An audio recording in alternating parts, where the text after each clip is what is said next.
So yes, guys, it's approaching the end of the year, and I'm looking at my record on UTR, and it's absolute garbage. Not that it matters, but just eye-opening that I have a losing record. I think I'm 10-12, and I got some glaring deficiencies in my game. The most clear and obvious one is the second serve, baby, double faulting like Alexander Zverev. Like I was slipped $20 bills before the game to throw it, and it's costing me dearly. So I figured on the off season, that's winter months, not going to be playing as much. So I got to take advantage and put in the quote-unquote hard work, the boring work, and hit some good old-fashioned baskets of balls by my lonesome self. All right, enough said. I'm going to track the progression over the course of these next couple months. So, yeah, let's see where I am now and where I end up in a couple months from now. Should be good. And this is it, raw footage. No editing, uncut. First two balls, warm-up is done. Here we go. This is where I currently stand on my kick. Let me know.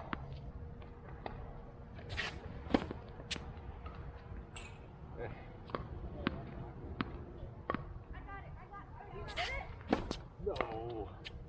Well, let me know. It hit the back fence. This is where I started. Humble beginnings. Let's see where I end. So I wasn't kidding when I said humble beginnings. Now, was it?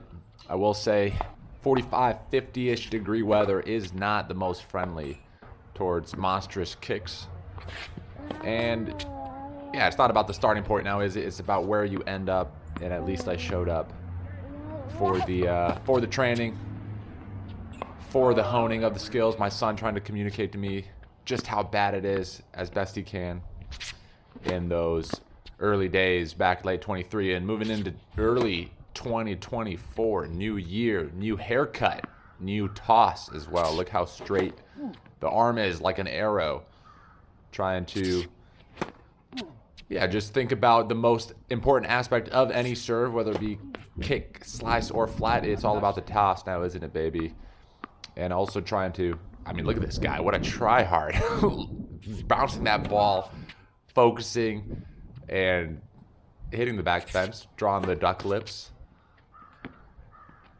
And also, I think compared to the previous month, a little bit more racket head speed, which shows that the confidence is growing.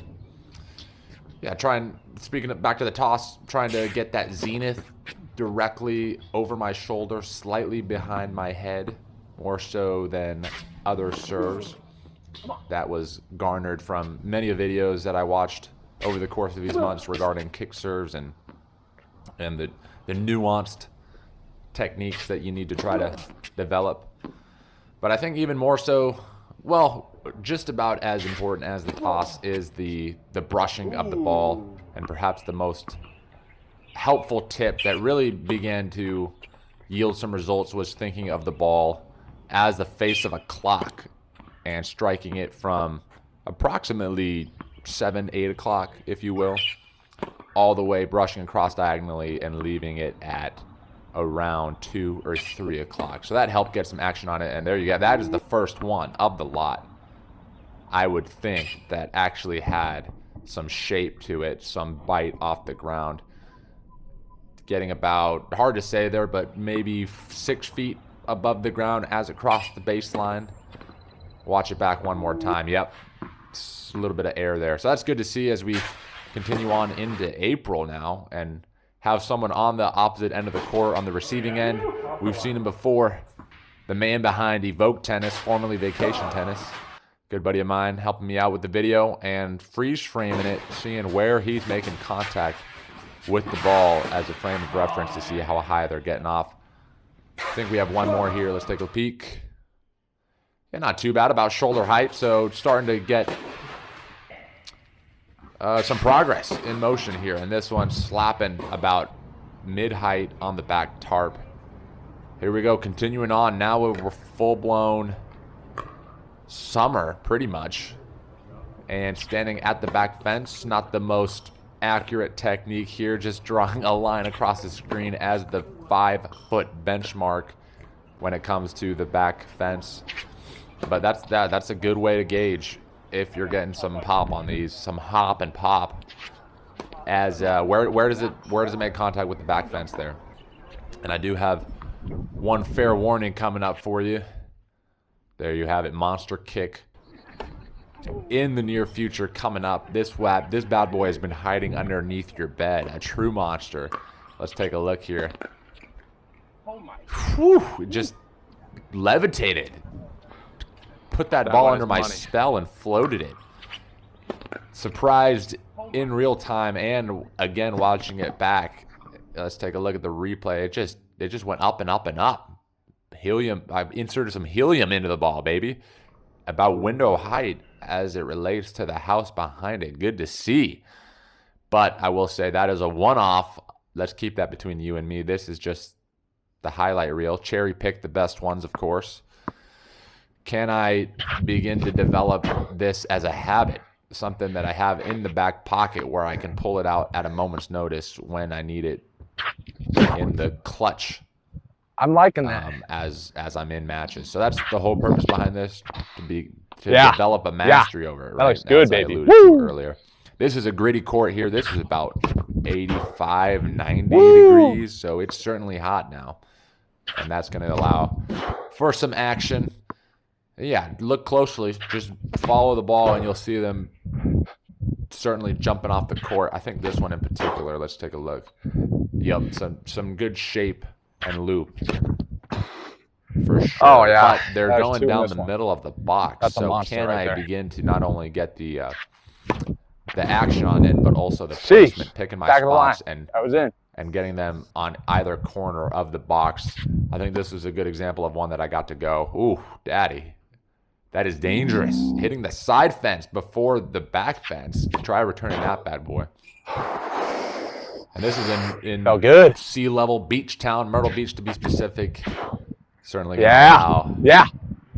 for Back of the some line. jumps, baby. Beautiful. I think there's a couple more left, and then we'll transition to the ultimate summer sesh, where I had an experiment, a dangerous benchmark to eclipse, and then some point play to wrap this video up. So yes, guys, what a beautiful day on the clay. I will say hot is an understatement. It is 98 degrees to be specific, flirting with triple digits, Satan's cesspool, so to speak, and strategically picked this time of day to come out, being that it hot lends itself to a lively, bouncy ball, particularly on the clay, that gritty surface. Another factor that's going to lend itself in my favor. I got the redneck rig set up next to me, a 6-foot ladder, probably closer to 5 feet once it's actually expanded, being that I'm 6'2", and it's sitting at shoulder height with a little bit of a wider ability to gauge if I can eclipse this benchmark or not. The last trick up my sleeve, the bounciest balls in the business, the Wilson US Opens. Typically reserve these for super special matches or wicked long hitting sessions where I'm guaranteed at least 2 hours on court.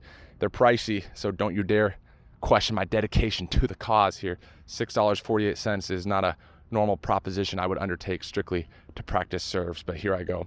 If I can't get this serve to kick like a mule with all these conditions in my favor, I might as well go home kicking and screaming right now. This is the final phase. This is stage 10, 7 months in the making, trying to refine this technique.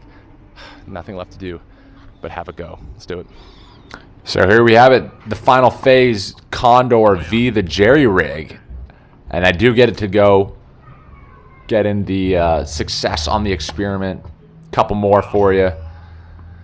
And yeah, give me the honest feedback in the comments as this video comes to a swift conclusion. Is the progression impressive, admirable, or are the kicks rather average still? And what other pieces of advice do you have for me to continue to take this to the next level? Any feedback is welcome. Technique, video, what have you. Be honest with the kid. It's always helpful. But a couple points to see how it affects actual match play, playing these out. And this is pretty much where I'm at today. This is just about current. This is July, I think. And so let me know once more what you think. Subscribe, and whatever happens, remember that a Trashman Tennis, all about the tennis trash we've been. Let's go.